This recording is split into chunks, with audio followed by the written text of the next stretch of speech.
All right, welcome everybody. My name is Dan Rothert. I run Top Student Athlete Recruiting.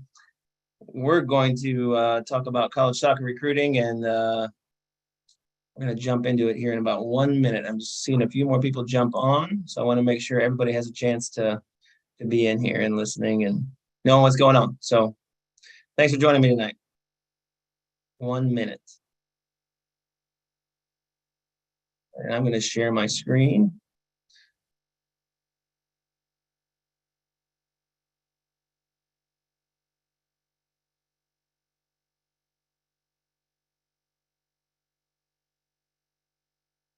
All right, welcome. Dan Rothert, Top Student Athlete Recruiting.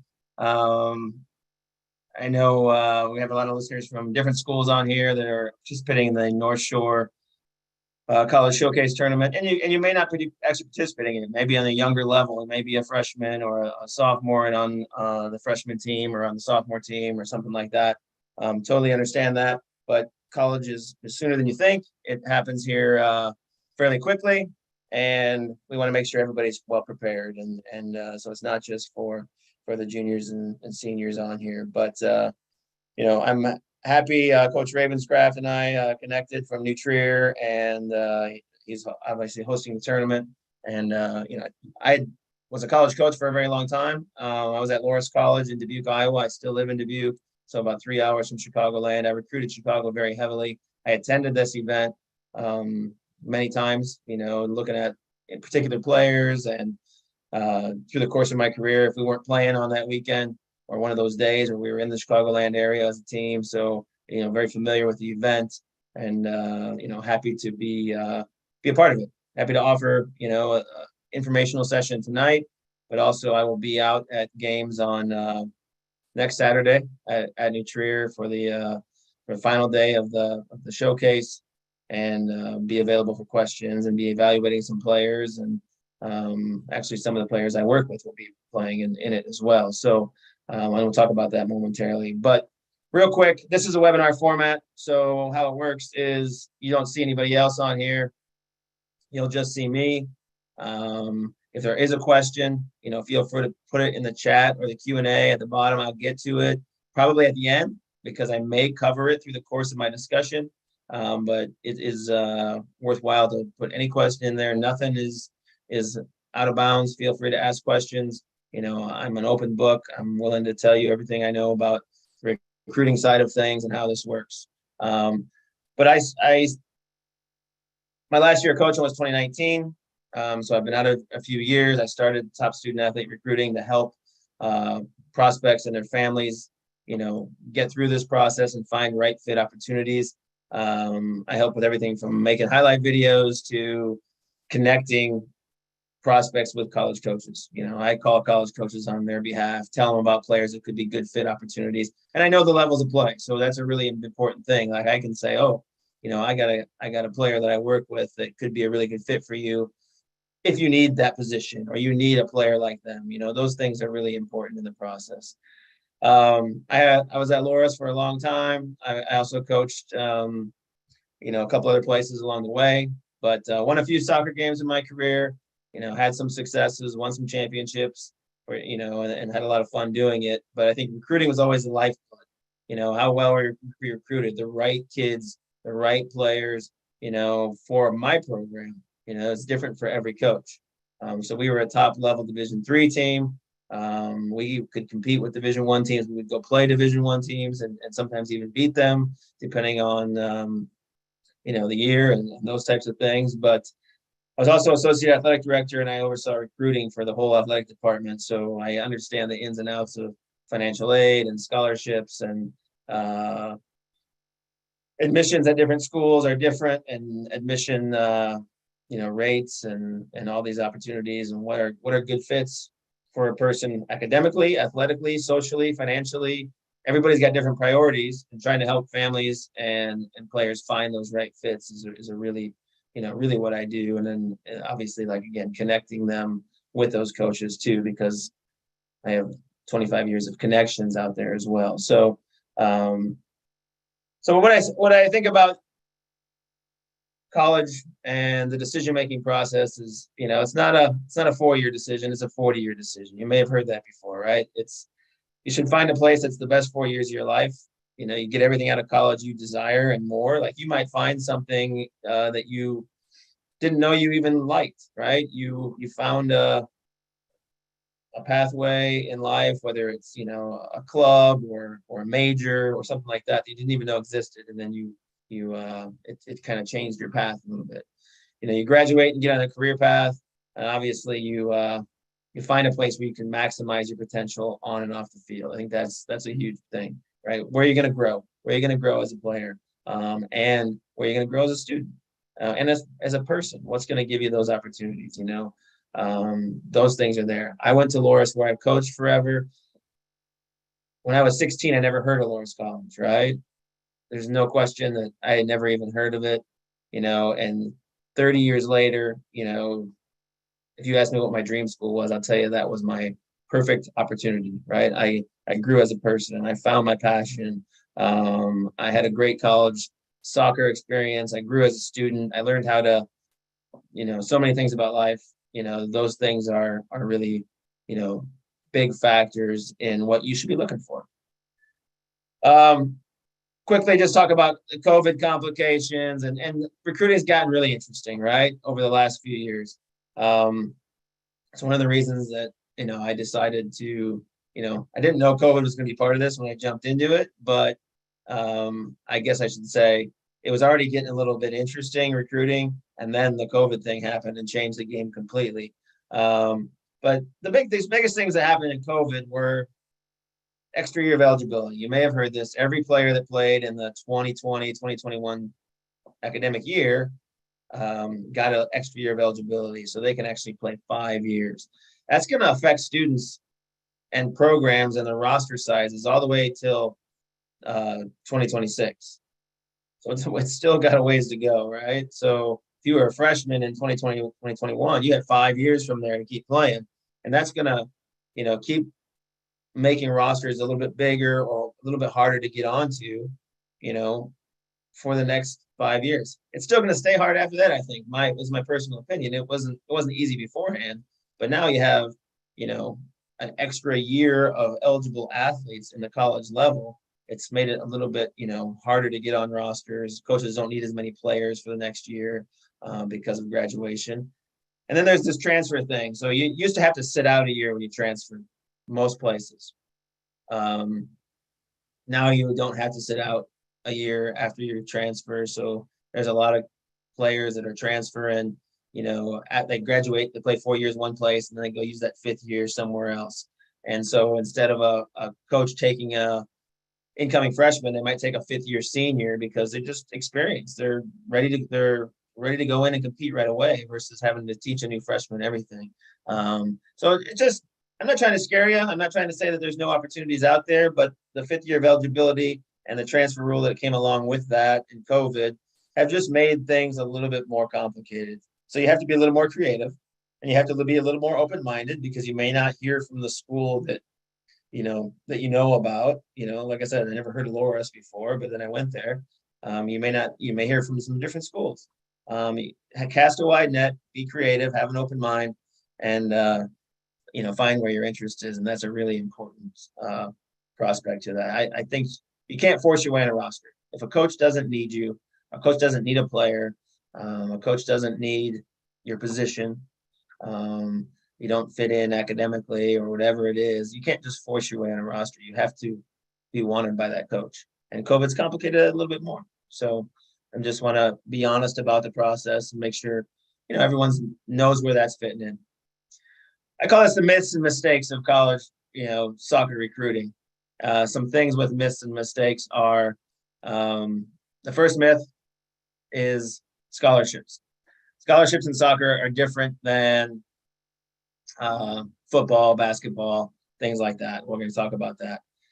Don't say you need an athletic scholarship. You could get a better scholarship at schools that don't have scholarships based on, or don't have athletic scholarship. You might get more academic money at a certain school. Certain schools are really high price tags, and maybe that, I have a player right now I'm working with. They're looking at an Ivy League situation, where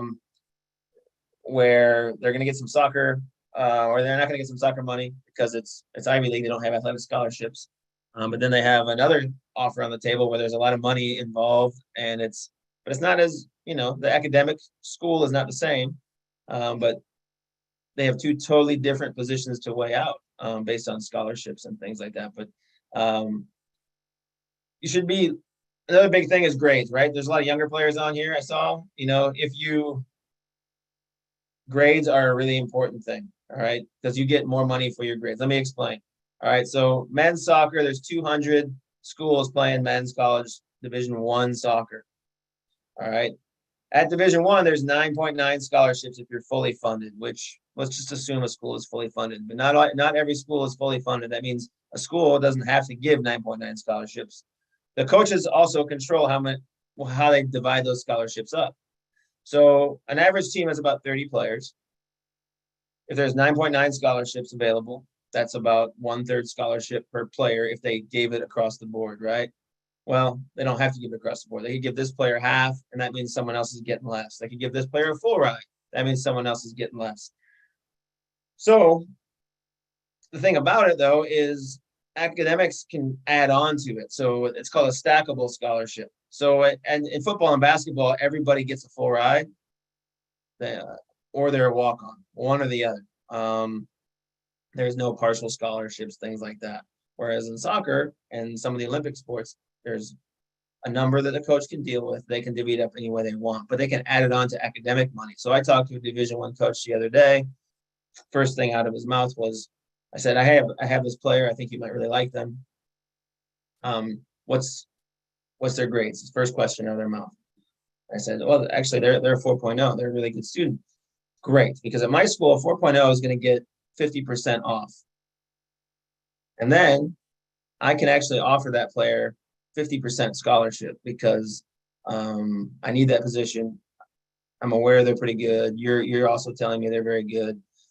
That's a full ride, but it's academic plus athletic. But because the grades were good, if the grades were less, maybe that coach would either have to spend more money to get that kid, and they might not be able to do that. They might have to give them a 75% scholarship, and maybe they don't have the ability to do that. And so that kid may go somewhere else. Or the kid's going to pay more. They're not going to get the full ride. They're going to have to pay, 50% because their grades weren't very good. So that's one of the reasons grades are obviously very important. The other thing is wherever, the more higher your grades, the more schools you'll have options to go to because you can get into more schools. All right, that's a big deal. And then you can get opportunities at more schools. Division II has 200 schools playing. There's about 9 scholarships, or there is 9 scholarships max at a Division II school, so it's not much different. There's really good level, at Division II, and a lot of teams that could compete with some of the best in the country. Division I last year, the number 1 team in Division II started the year at the number 1 team in Division I. They played a game. The Division II team won 4-2.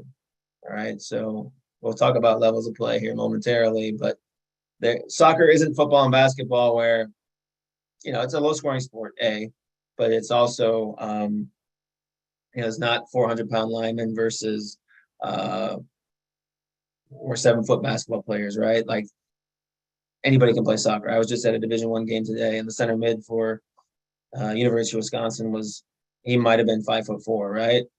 And but he had an engine on him. He's awesome. He had a great, he was great all day today. So those things they're not as big of a difference maker in the world of soccer. We know that. Division III has 400 teams playing. They're not athletic scholarships, but they can give sometimes more merit money.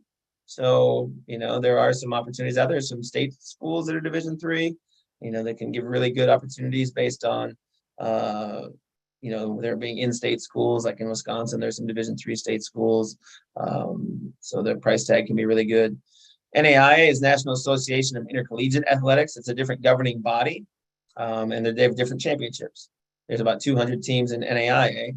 They can give up to 12 scholarships. There's actually a team right now, Central Methodist. They just won the national championship last year in NAIA. They just beat a Division I team this week and tied one. Pretty good team, really good team. I get to see them play in a few weeks, and pretty excited to see them play. So they can give a lot of scholarship money potentially. And there's junior college as well, which can be a really good stepping stone if you don't know what to do. And there's some really good levels out there at junior college.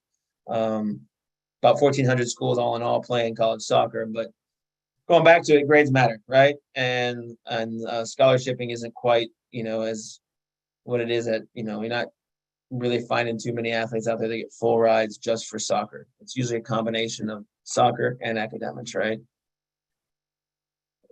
We don't really need to cover the women's because this is a men's tournament, but it's a little bit different. There's 14 scholarships on the women's side up to Division I level. That's probably the biggest difference. And there's more teams playing women's soccer. But myth number 2, if you're good enough, coaches will find you. Coaches don't just know about you, right? You got to market yourself. You got to tell coaches you're going to be playing. Tell them your schedule. But the players that reach out to coaches and tell them who they are and have a video and can tell coaches a little bit about them and why they might be interested in their school and that they're playing in a certain tournament or they're playing, they know their schedule. Those kids have better chances than everybody else. Coaches go to tournaments to watch certain players. I would go to a tournament and I would sit down and I'd be, okay, at 1 o'clock at field 2, I have to watch such and such. And then at 1:45 at halftime, I'm going to switch and go to the next field over and watch a different player. Now, I specifically would watch that player. I might find another player on that field that I'm watching, and I'd be like, "Oh man, they're killing the kid I'm working with, right?" Or though I'm looking at, I want to recruit that kid too. I want to find out more about them. They might already be signed. They might not have any interest in a school like mine, whatever it is. But I'd like to find out more. But for the most part, I was going to watch kids who were interested in my school. It was a lot easier. And coaches are definitely doing that. They have their schedule made when they go to a tournament, so they know who they're watching when. So you need to let coaches know who you are when you're playing, and keep on top of that so that they know, hey, I can go watch this player. Now, a good video helps, right? Hey, send them a nice little video, highlight video. They will be able to say, it's intriguing. I'm interested in this kid. They do some of the things that I like. Now I need to see him play in person, right? I think that's an important thing. I think everybody should have a highlight video. I also think you should have a full game video that's really good. The people that I work with, we have both. I think it's important because highlight videos just show the good stuff. We know that, right? I'm pretty good at, hiding the bad stuff. That being said, as coaches want to see, they want to see mistakes. They want to see what you do off the ball. They want to see how you lead. They want to see different things. And sometimes if there's a school really far away from home, they're not going to be able to come see you play right away, right? Or your only opportunity to go see them, to go play in front of them might be, to go out to their camp or something like that, 6 months from now. So having a full game video might keep you relevant and move you up the list. That's another good thing to have. Another myth, Division III, NAIA, it's a philosophical choice, right? Division III isn't Division III because I got beat by Division I and Division II, right? It's not that. What division you are is a philosophical choice your university chose to make. All right, what that means is, the school presidents and the board of regents had chosen that direction. You don't get promoted and relegated by beating Division I teams or whatever. Most people think Division I is the best, then Division II, then Division III. Like I just told you, my teams at Loras would beat some Division I teams, and we do really well against Division II and things like that. Last year, the Division II team that beat the Division I team.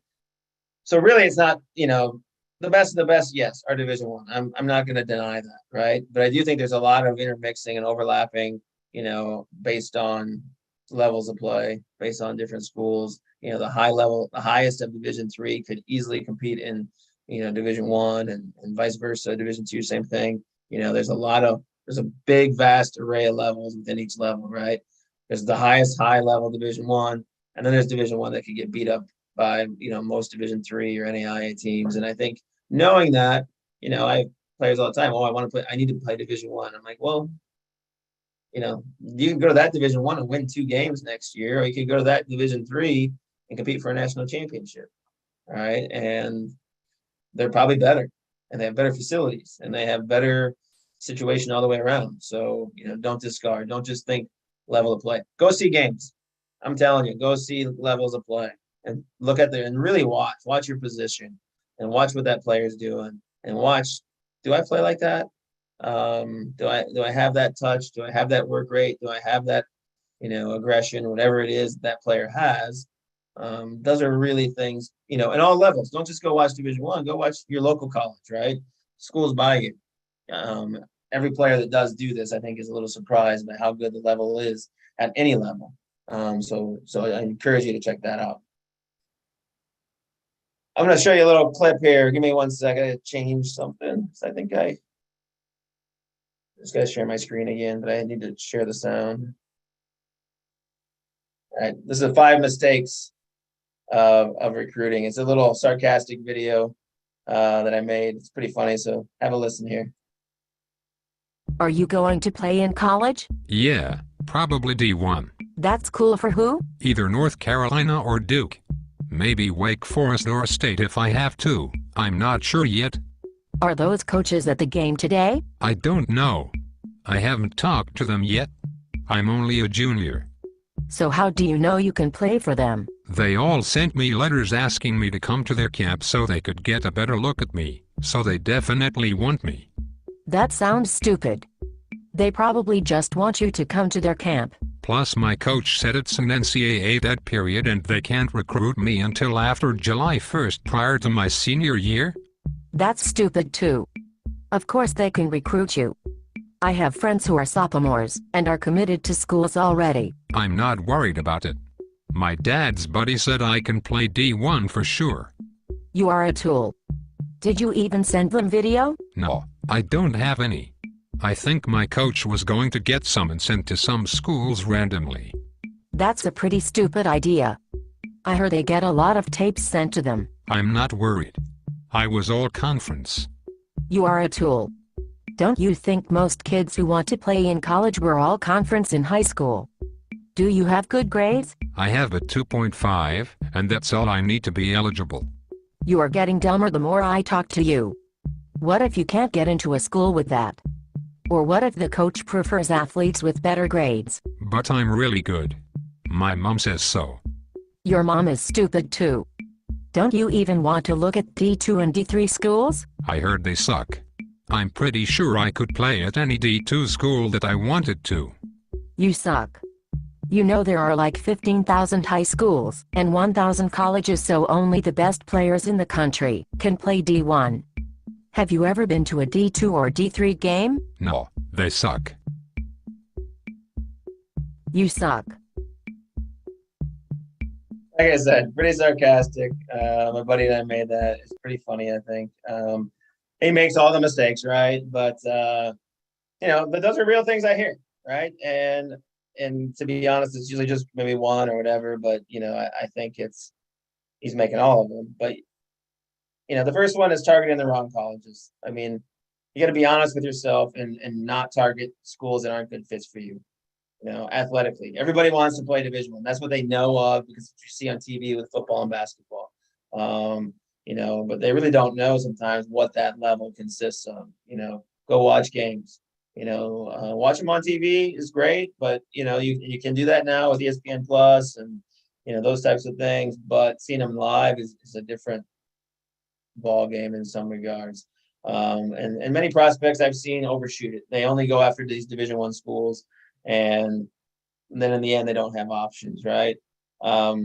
I think it's important to have options, right? So I think cast a wide net. You reach out to Division I, II, III, maybe NAIA, maybe junior college, depending on who you are, and see what you get back. The voices that you hear back from is really telling about what level you really are, right? So what I mean by that is if you think you're Division I and the only schools that are reaching out to you are Division III, you might be a Division III level player. Now, it might be a stretch opportunity, and like I said, there's a lot of intermingling in terms of those levels of play.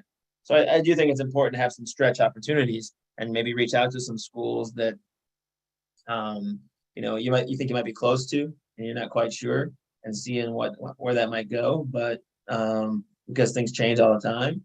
But that being said, is understand where you're hearing from is typically more or less your level most of the time. So academically, schools that are above your academic rigor, all right, you may not get accepted.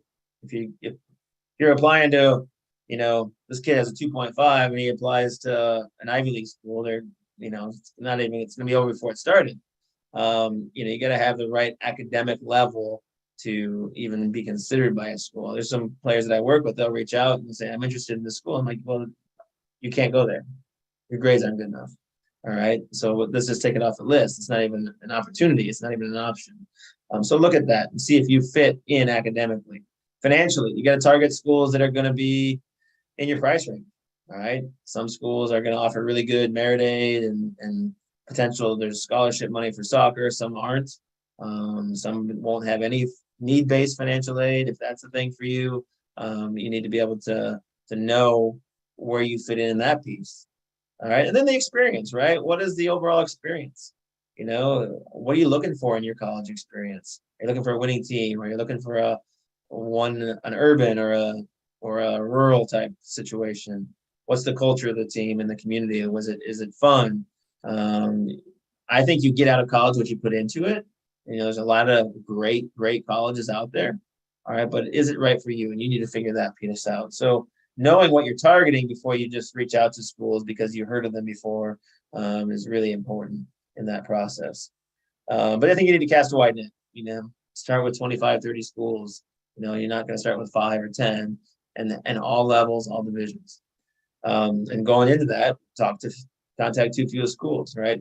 I have, some players come in the 3 or 4 or 5 schools and it's not enough. What if, I always think out of 30 schools, you might get 5 to 10 coaches are interested in you. All right. Depending on levels of play, if you do a good job of casting a wide net. All right. If you're only getting 5 return out of 30, all right, that's a pretty low number, really, in the grand scheme of things. So you need to contact quite a few schools because they may not need a player. You might not be the right fit for them, whatever it might be. You just got to understand that. Plus, coaches sometimes have limited roster spots in that particular year. So cast a wide net, be diverse, and make sure you're on top of that. Prospects that contact coaches from a wide variety of levels have much better results in the long run, right? And you may find a dream school is a place you never heard of. You got to go where you're wanted, right? If you want to play, you got to go where you want it. So you can't just, like I said, force your way in a roster. So that's an important part of it. But have a false sense of security. All right. A lot of awards out there, all conference, all state. That stuff doesn't mean anything to a college coach. I'll be totally honest, right? Doesn't mean you're going to get recruited because everyone's looking at different levels. One all state, one place means something, nothing somewhere else, right? So, and college coaches really don't care. They want to know if you can play. They're going to go see you play and find out for yourself if you're the right fit for them. You might be the best player in your area, but it may not be the right fit for that particular college coach, right? Awards and accolades, I never read too much into them as a college coach. I want to see if this player can play. I had players on my team that were, state players of the year and all this stuff. And I had other players on my team that never were ever named all conference or anything like that. And they were, just as vital or maybe even more important players for me at the college level. Because the college coach decides if you're recruitable for them or not. Nobody else. Not your friend's dad, not your mom, right? Like the video. That's important to know. Camp invites, you're going to get a lot of camp invites in this process. Come to our ID camp. Come to this ID camp. Come get seen. I think ID camps are an interesting beast. We'll talk about them momentarily, but camp invites don't mean interest. All right. I want you to know that. Doesn't mean that they're interested in you because camp invites are twofold. Yes. Are they trying to find some players and get some players to their camp and see them in their setting with their coaching staff and how they perform? Definitely. All right. That being said, they might only bring in 4 players in the recruiting class and they have an ID camp of 100, 150. All right. They're trying to make a little money for their program and for their coaching staff. So it is important to know that, it's a marketing thing. They're trying to get the name out there. They're inviting a lot of different people. And they want to make sure that they can make some money too through the process. So camp invites, now there are some coaches, there are some camps that I think are good value. I think one-day camps, where there's a lot of college coaches can be that are fairly inexpensive, where you don't have to fly across the country and stuff like that. Those can have value. I think going far away from home can have value to an ID camp if that's the area you want to be in, and you've talked to some of those coaches and you're a good fit academically, all right, and financially, and then potentially soccer wise, and you have a good video and those coaches have been in touch. I certainly think those can be opportunities, and it might be a situation where you have to, go somewhere far away, fly somewhere, go to overnight camp, things like that. So a coach can see you play because they can't come, across the country to see you play in a regular season high school game. That certainly can be a good situation for that particular individual. But if you have never been in touch with a coach and you don't know anything about their program and you don't even know if you can get accepted there or not, I don't know if it's worth the risk, right? So there's a little risk reward here and some return on investment, and is it worth it? But, if you can, and that situation is, you've done your research, you started your homework, and you're doing the right things. So one of the things I do with the kids I work with is we really dissect that. So we're targeting the right fit opportunities, the right camps, depending on where they want to go to school, their grades, their academics, their priorities, and their ability level. So really dissect that a little bit when you go to it. And again, I talked about it before. Coaches go to showcases, tournaments, and combines with a plan, right? They know what they're at field. At this time, they're going to this field, then they're going here, and they're looking for players that are reaching out to them. You can send a coach an email. Hey, coach, at the tournament, this weekend I play at 5 p.m. on field A, right? And then on Saturday, and then I have another game on Sunday on a different field, and tell them the schedule, and they know when and where they can go see you play. It's an important part of it. Another mistake: wait until it's too late. Recruiting doesn't happen your senior year, right? You get on radars freshman, really sophomore year. You're getting on radar. I'm not saying you're going to get a lot of interest.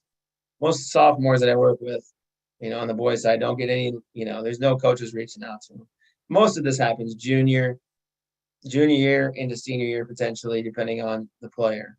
But I've had players that have reached out to me after their senior year and made it happen, right? But there is a go time, and it's probably a lot of the reason a lot of you are on here. This season's starting. You love soccer. You want to continue potentially to play in college. When's a good time to jump into it? I think it's important to start getting on radars when you can, and when you're ready and you want to play in college. But sophomore year isn't bad, but junior year is where probably most of the important stuff happens, from end of sophomore all the way through whenever you're done with this process.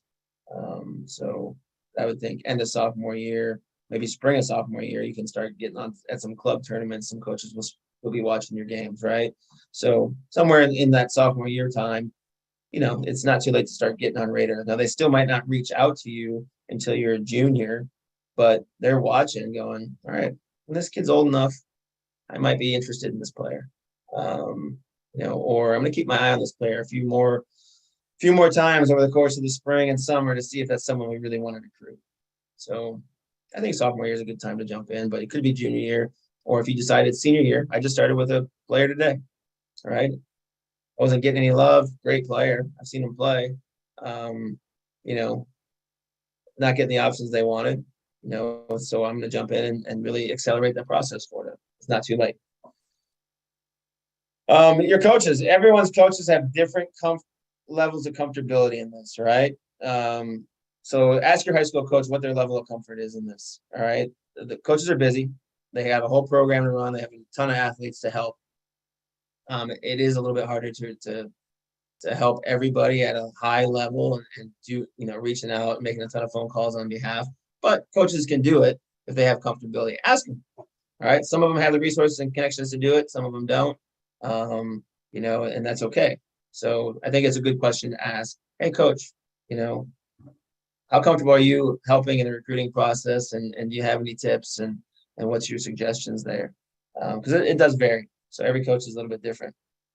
I talked about ID camps and showcases, and are they worth it? Certainly can be worth it. The school is far away, like I mentioned, and it's a good fit, and those types of things. Coaches are going to need to see you play. That's a big deal. So you're gonna have to go to them versus them come to you, right? But again, I don't think you need to be going to every camp under the sun without ever getting a hold of the coaches in advance. I think it's important to reach out in advance. I think it's important they know who you are when you show up. I think it's important that they've seen your video. I think it's important that, it's a good fit opportunity and those types of things. And I think it's important that you're not just, time, energy, and money. It's not just, those three things. Is it good return on investment that way? And targeting camps and selecting ones that, where you can get the most bang for your buck, right? Highlight video, the importance of it is it's the bait. It can get you in the door. If you have a good highlight video, a coach can say, "Oh, I like them. I want to see them play live," or "I want to learn more about them." Heck, if I'm being totally honest, I've had plenty of players that have got recruited typically or solely off video. Coach never really saw them play in person. Between video and my recommendations and their coach's recommendations, they got recruited. So a good highlight video, 2 to 3 minutes long, showing your strengths, where you can circle yourself, and it's you know exactly who you are, and you're doing the right things for those positions. And you put your strong stuff at the beginning, your most strong plays. It doesn't have to be goals. It can be great passing, it can be defensive stuff. You got to do whatever that position requires, right? I've had some center backs who send in video and they never head the ball. Well, when you get to college and you're a center back, I promise you're going to head the ball. So you need to have that as part of your video. I've seen goalkeeper videos where they only shot stop. Well, you need to be able to come out and get crosses. You need to be able, what do you do on a corner kick? How do you do on a breakaway? It's not just shot stopping. There's lots of little pieces to the game, and you need to cover whatever those positions entail. Some other questions and other advice, have a voicemail set up on your phone. This is just a pet peeve of mine, right? Like, have your voicemail set up, be able to, and return your voicemails. Have your email and check emails. Coaches still go email. I promise you. All right. And if you get a text or an email, a voicemail, return it within 24 hours. So check them. Make sure you're checking it. I've come across tons of voicemail. Your voicemail is full, right? Well, how do I get a hold of this person? I can't even leave a message. Their voicemail is full. Their voicemail is not set up. Or they don't check their email for a week. Because guess what? If you respond within 24 hours, you move up the list.